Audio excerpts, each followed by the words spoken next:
Bapak, Ibu, saudara-saudara yang dikasihi Tuhan, sebelum kita mendengarkan firman Tuhan, nats renungan untuk kita hari ini, marilah kita bersatu di dalam doa. Damai sejahtera Allah yang melampaui segala akal, itulah yang memelihara hati dan pikiran saudara-saudara di dalam Kristus Yesus Tuhan kita. Amin. Bapak, Ibu, saudara-saudara yang dikasihi Tuhan, firman Tuhan nats renungan untuk kita hari ini, Senin tanggal 14 Oktober 2024, sesuai dengan Almanak HKBP, tertulis dalam kitab Daniel, pasal yang keempat ayat 32. Daniel 4 ayat 32. Engkau akan dihalau dari antara manusia, dan tempat tinggalmu akan ada di antara binatang-binatang di padang. Kepadamu akan diberikan makanan rumput, seperti kepada lembu, dan demikianlah akan berlaku atasmu, sampai 7 masa berlalu, hingga engkau mengakui bahwa Yang Maha Tinggi berkuasa atas kerajaan manusia dan memberikannya kepada siapa yang dikehendakinya. Engkau akan dihalau dari antara manusia, dan tempat tinggalmu akan ada di antara binatang-binatang di padang.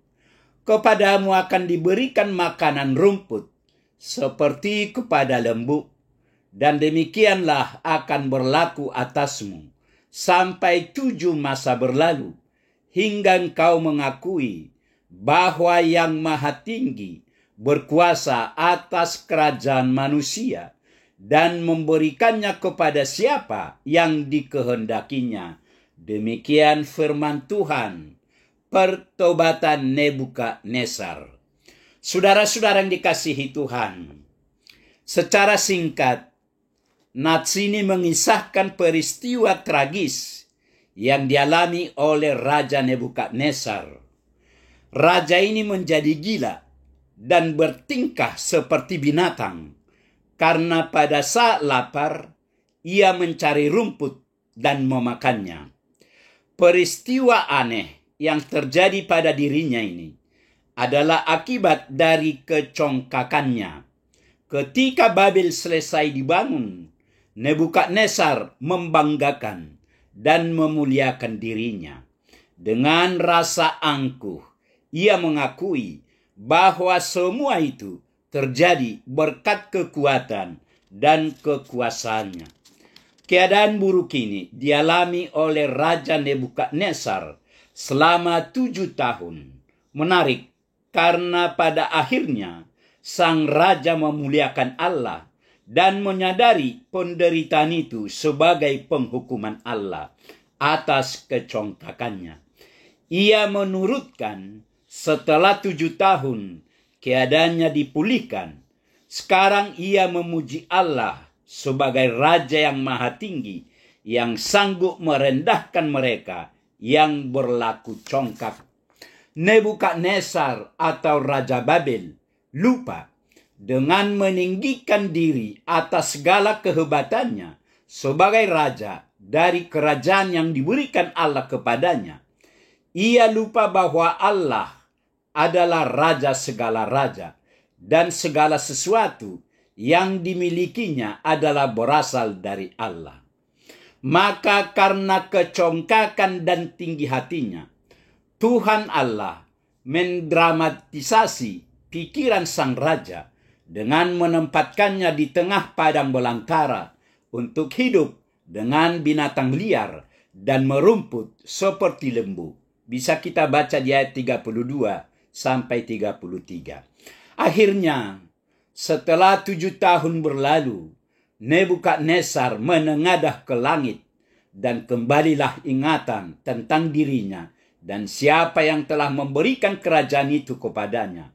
Setelah akal budinya dipulihkan, ia bertobat dan menyatakan, "Aku Nebukadnezar memuji, meninggikan dan memuliakan Raja Sorga.